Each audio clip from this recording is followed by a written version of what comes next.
all heard the gut-wrenching ballad by Gordon Lightfoot of the wreck of the Edmund Fitzgerald. Does anyone know where the love of God goes when the waves turn the minutes to hours? It details the final hours of an ore-carrying vessel in the Great Lakes in 1975.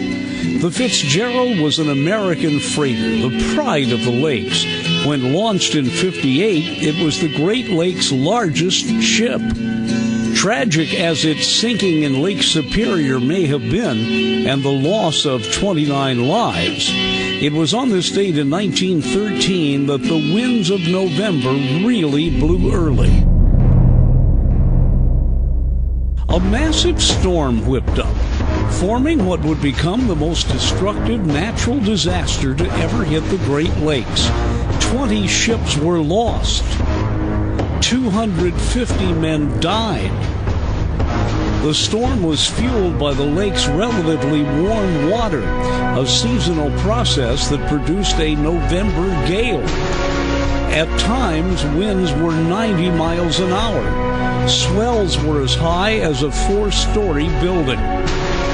Some ships had sought shelter along the Michigan coast, but 3 larger ships were found upside down, indicative of just how tall the waves were.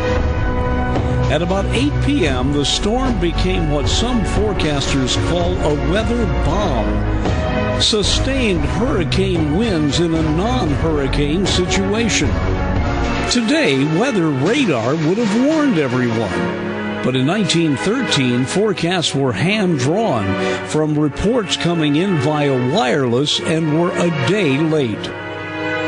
Yes, the wreck of the Edmund Fitzgerald was a tragedy, but it pales by comparison to the storm that hit on this date in 1913 in the Great Lakes. I'm Dennis Daly.